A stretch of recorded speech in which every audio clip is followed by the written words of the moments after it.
Hey, you too. Fuck. Oh, it's just been a couple days, so I can't wait to tell you about it. But hi, Spotify, it's Cal, and I'm coming to you with another podcast. And today we're going to talk about a follow-up to the other day. The other day we talked about what was called the flooding response in our bodies, and when that happens, how you get flooded with adrenaline, your prefrontal cortex goes offline and you can kind of think less and do more. You have more energy filled in your body, and that is all due to like a fight or flight, your amygdala and your brain being triggered.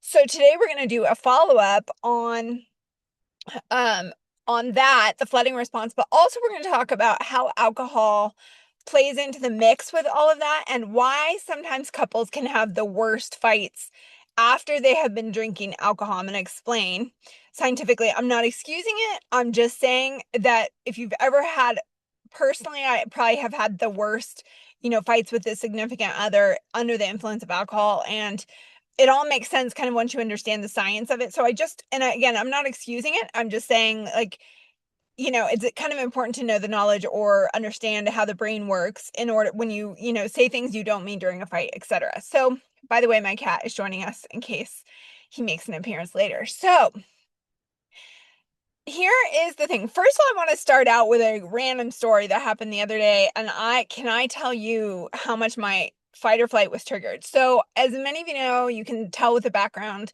I have been doing these podcasts because I'm on a road trip. And the other day I was driving from the other night, actually it was Saturday night, so today's Monday. I was driving from Oregon, where I went on a beautiful we went on a trip down the coast to it was so beautiful. The most incredible drives I've ever done, for sure.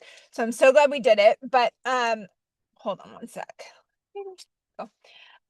So basically, uh on the way back, I drove through the forest, which is also through wildfire territory. And this is a long story, but basically, during certain periods of it, my phone didn't have internet access. And so I'm driving along, and I was determined to make it back to Idaho and not take any stops. And the only stop I did was kind of in a sketchy neighborhood. So, like, and that sounds bad, but I mean, literally, the guy working behind the counter told me there's no safe rest stop around here. So I got some energy drinks, which again, I'm not promoting, but, and I was like, done, tunnel vision. I'm making it to Idaho.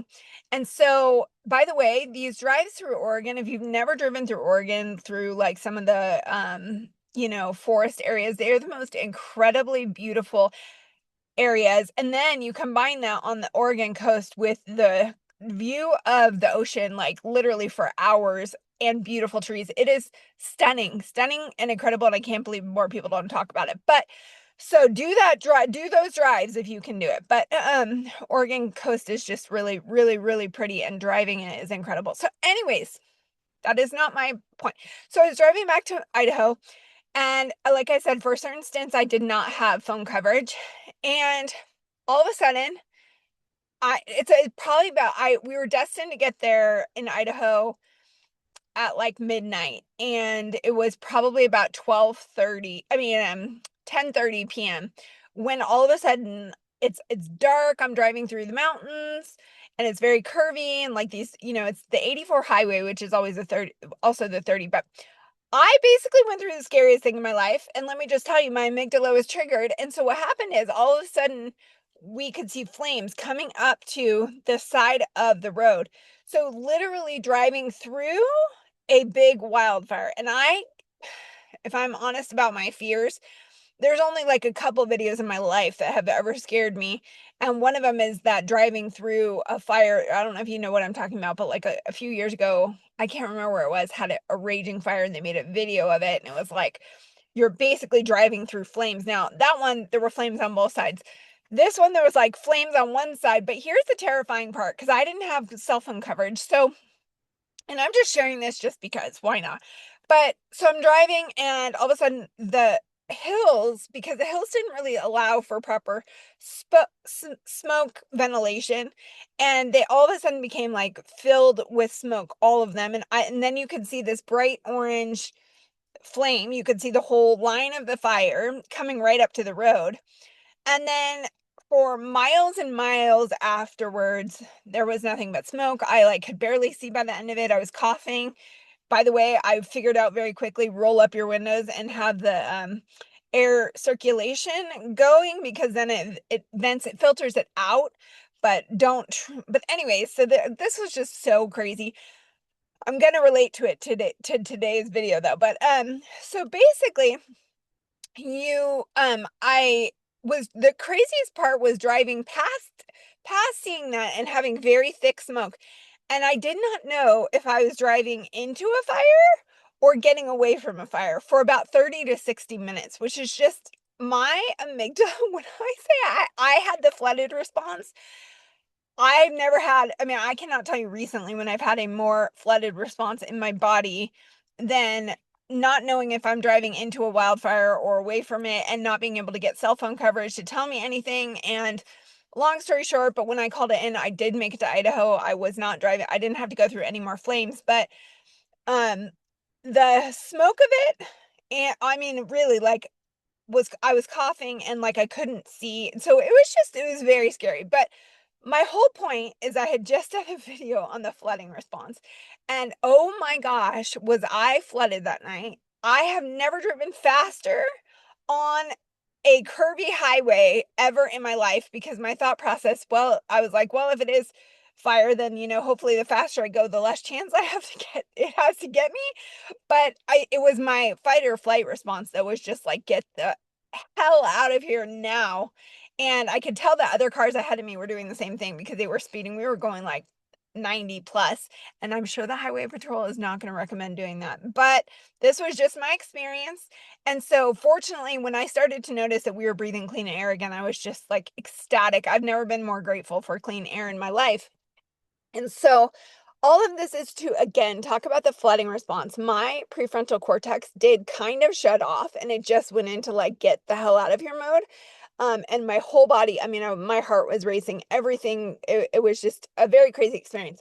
All of that to say that, um, it really just kind of showed me the convincing fact that when your fight or flight is going off or you feel threatened, your prefrontal cortex reduces. Now, I am going to actually bring that into today's video, which is how alcohol can create some of the biggest fights with couples. And so, hold on, baby, hold on. Okay, you want to sit there? You can sit there. So basically, um, the way alcohol contributes to the worst fights ever. It's not just, some people say, "Oh, well, that's when a true serum, that's a true serum, and that's when the truth comes out." No, no, no. Not necessarily. No, there can definitely be seeds of truth, of things that maybe you haven't said that you were holding back that come out in a fight, sure.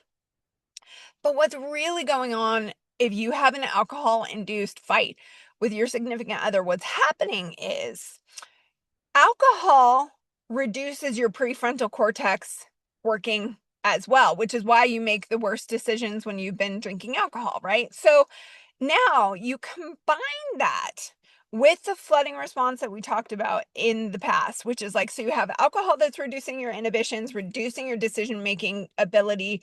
You make, stupid decisions. And then, God forbid, you couple that with the flooding response in your body, which is your fight or flight, which also reduces your prefrontal cortex working correctly.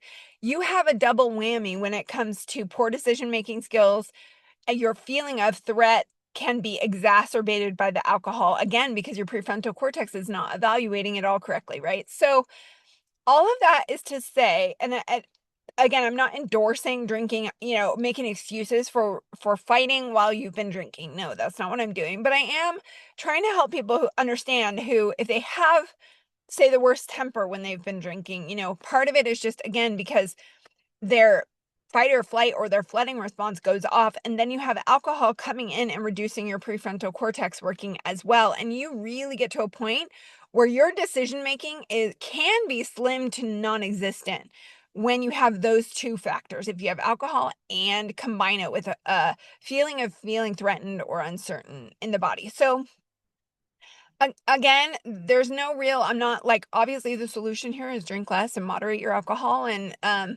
be aware of your surroundings and try not to, get into any threatening situations when you've been drinking. But hold on one sec. Baby, baby, come on. Ooh, ooh, ooh. Come on. You gotta go. Go back. Go back. Back. Um, so basically, yeah, you want to minimize alcohol, moderate your alcohol use, try to minimize like threatening situations. But one of the best things you can do is if you start to get into a fight with your significant other and you have been drinking alcohol, table it. Say, let's talk about this another time when, now again, this takes prefrontal cortex to be able to moderate it, right? But try to just be like, let's talk about this another time when neither of us have been drinking, or you haven't been drinking, or I haven't been drinking, or whatever. When alcohol is not involved, because it may be difficult enough discussion to get through when you haven't been drinking, let alone adding alcohol to it. And another thing I would advise is if you have ever, I know I have been speaking to someone who is absolutely faded when it comes to alcohol, and you know that when you're talking with them or having an argument with them and they're so out of it, like you can see it in their eyes, do not continue the discussion. Okay, it's not going to be constructive. No couples have ever come to me saying, we had the best talk about solutions when we were, drunk as hell.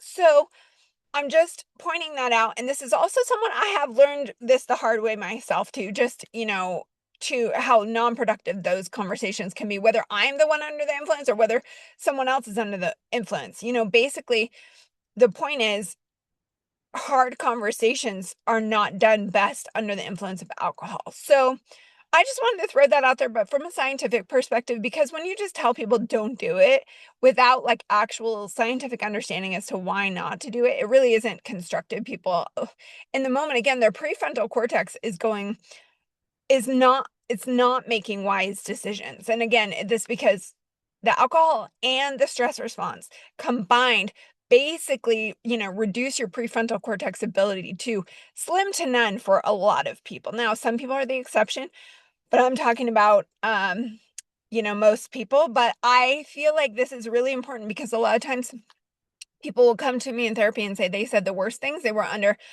the influence of alcohol, and did they mean them or not? And I don't have an answer for them. Only that person knows. And I'm not excusing drunk behavior or saying words you don't mean under the influence of alcohol, but you really can say things you don't mean under the influence of alcohol, because some people can just be so out of it, their literal logical brain is not working. So I know a lot of people said, well, it's the truth serum. Again, it can be, but also you can just say stupid crap when you're under the influence because your wise brain is not working. So I hope that this helps you. And it was just a follow-up again to the flooding response in the body, but I wanted to add, how does alcohol play into that? And then I just ironically had this crazy experience where I've never been more flooded in my life. Unfortunately, I was not under the influence of alcohol, so which would be bad because I was driving. So, that would have been so much worse. And so I hope that this helps. Even again, if I just do these videos because it helps one person out there, maybe you had a really bad argument with your significant other and you were the one under the influence, or your loved one was under the influence. It's just good to understand how these factors influence our communication, influence our brain, influence our behavior. So I hope that this video finds you well, and I will see you again next time.